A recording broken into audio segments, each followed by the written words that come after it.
Welcome to the Global Nomadic Leadership Podcast, where it is all about supporting you with increasing your global leadership adaptability, helping you understand and overcome emotional needs associated with high mobility, and managing complex factors that are affecting leaders in the 21st century. This is your host, Dr. Katrina Burrus, taking you from where you are to where you want to be. Welcome to the MKB Leadership Show. I'm your host, Katrina Burrus, and today I have the immense pleasure of interviewing PETER Brabek-LETMATHE. I don't need to introduce him. He's extremely well known. But Peter, tell us, if you had to describe yourself in 1 minute, what would you say? Well, I would say I'm still a good ice cream salesman. That's what I started off, and that's what I really liked in my career the best. So you like to be a salesman, you like to persuade people? Yeah, I think it's part of leadership, you know. I think sales, the good thing about salesmanship is that you have to be convincing to other people to do something what you want them to do, and I think this alone demands leadership. It's quite different to other things which you can achieve by not depending other people to do for you. But the salesman always needs to be a leader, otherwise he will not be a good salesman. So was that one of the key attributes that you learned early on in your leadership journey? Yeah, I think so. I think at the time when I was a salesman, I had the truck, I had my merchandise, I went to my customers, I discussed with him what her or his needs were for the day, and then afterwards I tried to fulfill the need. So I was very much influenced from the beginning to be customer driven, to find solutions for my customers, and that's the way I was brought up, and I think that's basically what we're doing up to now. So tell us a little bit, I know it's a big difference, but tell us a little bit about the difference when your role as CEO and how it differs as your role as chairman. Well, there's of course a big difference. I mean, in the CEO, you are an executive. You are the one who is responsible for the results, short-term results. You have to stand in front of your shareholders and saying, well, I have achieved this and that and things like this. As a chairman, your role is quite different. As a chairman, you're much more a leader. You have to be a leader. That means your strengths have to be on your vision. Your strengths have to be more on your values, and finally, in order to be able to bring vision and values into reality, you need to create the trust of the CEO, of course, of the management that will be with you when you are leading such a company. So there's a huge difference from the demand side of a CEO and the chairman. What do you think it takes to be a very good CEO and a very good chairman? Well, a CEO, first of all, has to be more action-minded. I mean, he has to be a fantastic operator. He has to be like a General Button. You know, he has to be able to motivate the troops for immediate action. His time frame normally will be a little bit shorter because that's why he is being judged upon. As I said, very much control has to come in order to be able to convince the people that not only you know where you want them to go, but also that you are sure that they are going where you want them to go. So it's a mindset of an executive that is different to the mindset of a chairman. What was one of your biggest frustrations as CEO, and how did you overcome it? I would have to think quite deeply to find the frustration, because in general terms I have learned not to be frustrated. Because in life not everything is going exactly the way you want it to go. But this is part of your life, and the same thing is in business. Not every business that you imagine has to realize the way you want it. There were perhaps acquisitions that I did as CEO which didn't turn out as brightly as I had hoped for. But then there were others where perhaps my level of expectation was not so high, and they turned out to be just fantastic. So overall, I don't really know the feeling of frustration. I know the feeling of Well, this was more successful. There, perhaps, if you had thought a little bit more, you might have made a different decision. So it's more on this level of feelings and frustration. Frustration, frankly speaking, no, I don't know. So if there was a young CEO that took over a company of a certain area or region, what advice would you give them? Listen first. I mean, if you don't become a CEO of a company that is in a big crisis, then of course the first thing is to listen and to learn. I've always said the easiest thing is to become a CEO of a company that is in crisis. Whatever you do is better than what they have been doing in the past. But that's not very challenging. The real challenge is if you become the CEO of a very successful company. Because then, first, you have to understand why this company was so successful. You have to learn and to be humble in the way you approach this company first. And only then afterwards you start perhaps to look forwards and to say, how I'm going to make my own traces, you know, go a little bit astray from what has been done in the past, because whatever a company did right in the past, the one thing we always know, it's not going to be the right thing for the future. But you don't come into a company and just change everything because you are the new guy and somebody is asking you after 100 days, what have you done differently? I think this is more than a stupid question, this 100-day question, you know. And this is the reason why you can see companies which have as a value this 100-day question. Normally they have a turnover of CEOs which is absolutely stunning. I mean, an average 2 years, 2.5 years, and then the board gets again annoyed with the new CEO, bring in another one so that he can change the company. We always believe that the good CEO is at the service of the company. He doesn't take the company to his service. And yet this is happening quite a lot, especially I would say in the Anglo-Saxon environment. So you don't believe in the 100 days. You'd have to give them more time to Absolutely. integrate and to make the company successful and work for the company. Absolutely. I think you have, if you want to be at the service of a company, and I come back to this fundamental sentence, to be at the service of the company, then you need more time. But then you shouldn't be asked this, for me, stupid question.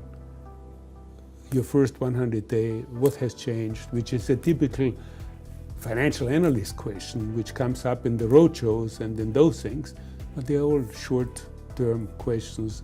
They're all driving and pushing a company into the wrong short-term decision-making, instead of giving a CEO the time in order to understand, in order to analyze, in order to understand the changed marketplace, and then afterwards laying out his own vision for the future.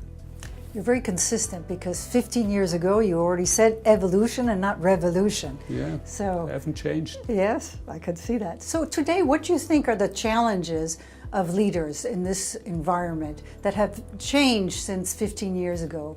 I think the challenges for the leaders have become extremely complex, extremely difficult. I would say the challenges for the managers are more or less the same than they were in the past. Because the short-term objectives and the short-term things, which is related to management, they have stayed the same. But the leadership has become extremely complex. This has to do with, first of all, the role of a company, public company in society today.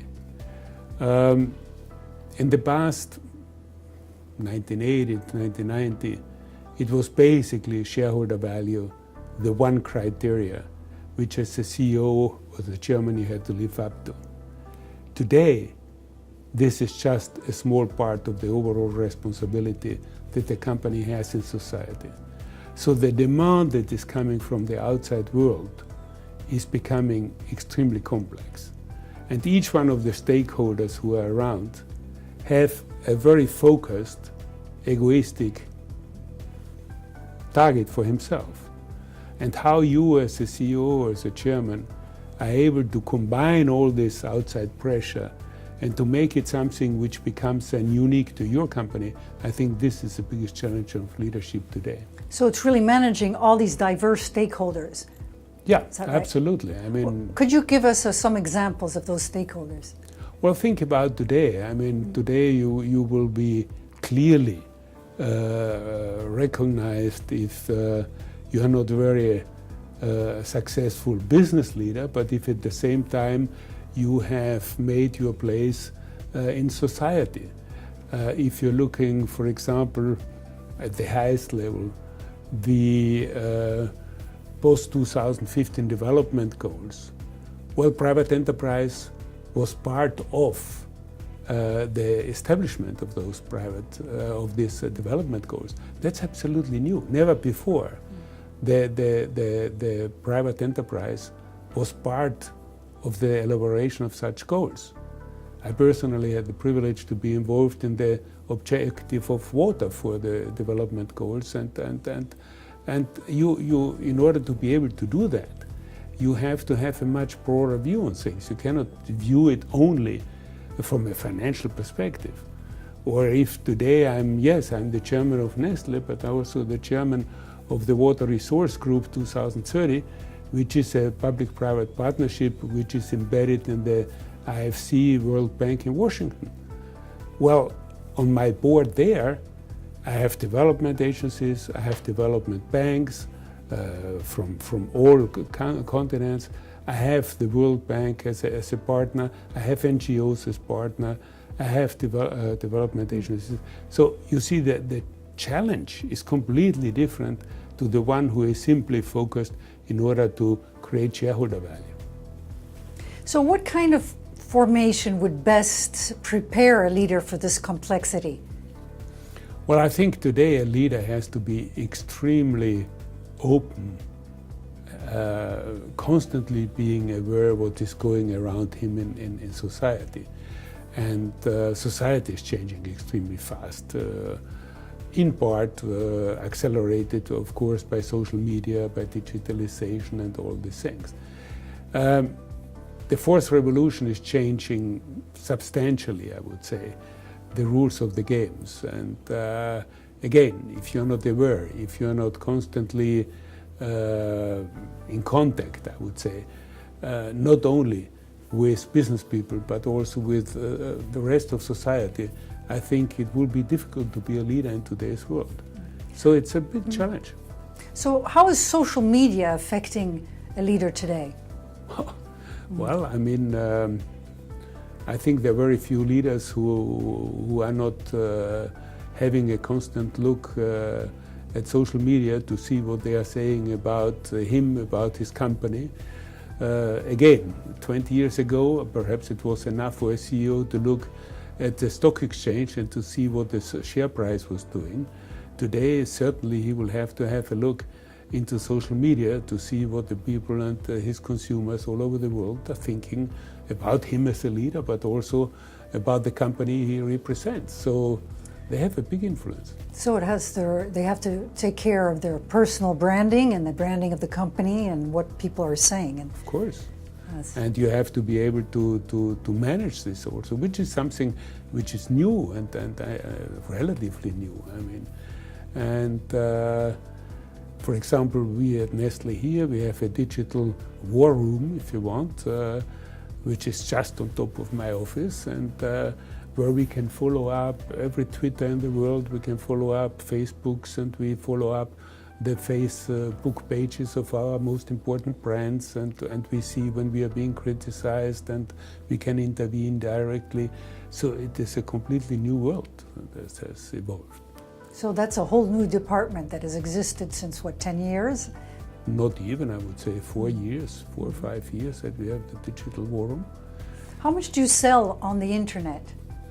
Today we are selling about 4 billion Swiss francs exclusively on the internet, but it's one area which is growing, of course, the fastest. Mm-hmm. And what are the kind of changes do you foresee? I know you don't have a crystal ball, but if you, with what you know today, what do you think are some of the changes that are coming just around the corner? Well, I think without any doubt, e-commerce is having a major impact. There is no doubt about it. And interestingly, once again, most probably the evolution is going to be faster in the emerging markets than it is perhaps in the established markets. It's a little bit like the telephone, you know. I mean, it took us 100 years to go from the telegraph to the telephone and the telephone lines. Well, emerging markets, they jumped straight away into the portable telephone, okay? They didn't need to build lines and things like this. And similarly with the e-commerce. I think the fastest advances in e-commerce are happening and will happen in emerging markets more than perhaps in the established markets. So this is what we have already now. This is what we are seeing now. If I look at the overall, I would say, economy, I think big data is going to be another extremely decisive changer of our life. Big data will allow us to move to personalized nutrition, to move to personalized medicine, to put ourselves even more into the center of our lives than perhaps it was in the past. So the way how you learn and how you are able to manage big data will become extremely important for any company, I would say, in the world. So that's another one. Maybe somebody would put in their digital information and then have the appropriate food according to their personal data? Yes, exactly. I mean, we are already doing this. It's not yet available, I would say, for every single person. But what we clearly see today already is that due to different markers that we can find in your analysis, if we look at your genome or if you're looking into your biomass in general terms, we can qualify you today already in groups of people that have, for example, lactose intolerance or I mean the famous today, of course, the gluten intolerance, which people think everybody is gluten sensitive, which of course is not the case. Very few people really have a gluten intolerance. But those things, of course, yes, you can have them today, and this will have an impact on the nutrition you are going to demand, and you're already demanding. If you look at the incredible success of gluten-free, for example, or the vegetarians, which is more a niche product, I would say. But well, all of those things shows you that people are more and more individualized in the way how they want to approach nutrition. And this will further concentrate the more and the faster we can really manage the big data which is coming out from us. And then you have the variable detective thing, so that you will be lined up with your iPhone day and night, and the doctor will know immediately how many hours you have been sleeping, or you have been sleeping well, and hopefully he will not know what you have been dreaming. Maybe one day. Well, hopefully not. Yes. We should have a little bit of privacy. Privacy, I would say. Yeah, that's great. So you're also a big proponent of water. So where do you see the water situation in the 10, 20 years to come? Well, I am not as optimistic than I am with the other parts. Unfortunately, we do not respect today water as our most precious resource that we have. Since I have been talking about water, which is now about 10 years that I'm talking about water and trying to find solutions to the water issue, things have not improved. The fact is, 10 years ago, we had the 10% overusage of sustainable water that is available. Today, we are already 20%. The issues which I pointed out at that time have aggravated, and you could see that not only because the lake of Aral is not existing almost anymore, the lake of Chad went from 25,000 square kilometers to 2,000 today. Big part of the refugee issue is because the people of Northern Africa, which is the fastest growing population in the world, simply will not have the water in order to sustain their life there. So there's only one way to go, which is over the water to the north, very clearly. You could see California, everybody thinks it's because of the drought that they had the water issue. It's not because of the drought. Drought has happened before also. It is because for 15 years they have been exploiting the subterranean aquifers, and now when the drought comes, there's no water anymore in the ground. Before, when the drought came, you had the underground water, which helped you to overcome the drought. Today they are realizing that they have been misusing the water for many, many years, and now you have drought and you have no water underground. And this 20% overusage comes basically because we take the water away from environment. That's why 5 of the biggest rivers are not anymore bringing water to the sea. And we take it away from the underground aquifers, which we cannot see.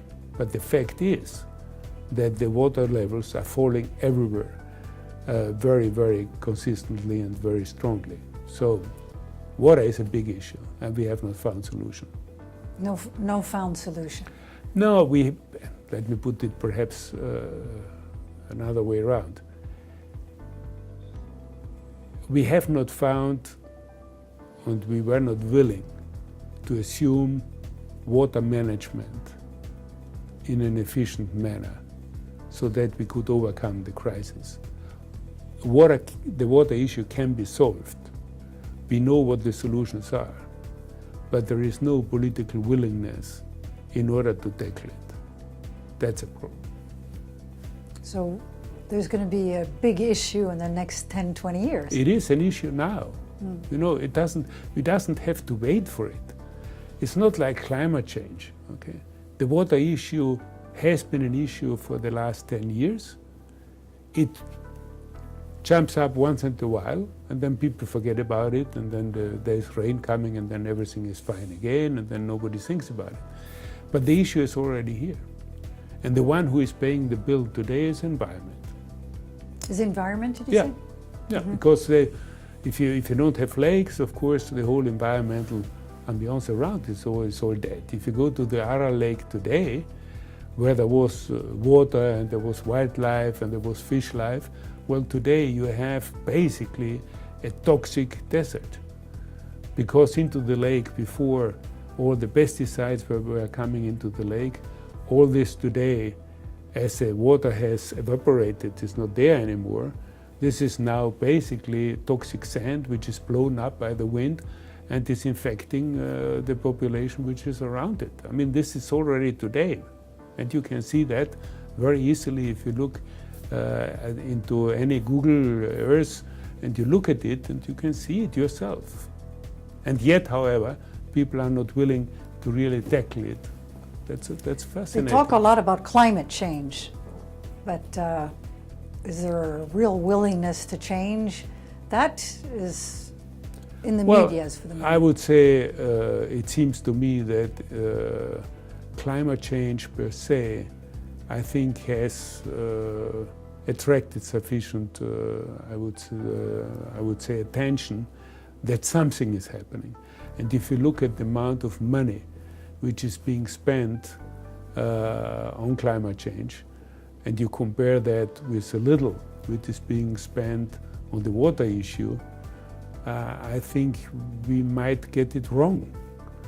Because yes, perhaps we can limit the increase of temperature to 1.5%, but I would say if we only achieve that and we do not solve the water problem, I couldn't care less at 1.5% because I will not have the water that I need in order to feed the people and to have water sufficient for the people. So my priority would be Get the water first in order, and additionally also look at the climate change. Well, I want to thank you very, very much. We come at the end of the interview. It was most interesting, and thank you very much for your time. It's always a pleasure being with you. Thank you, Peter.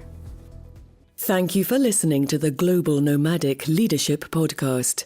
It is now time for you to take action. Succeed in a world without borders. Contact Dr. Katrina Burrus or sign up for a free resources list at globalnomadicleadership.com. Taking you from where you are to where you want to be.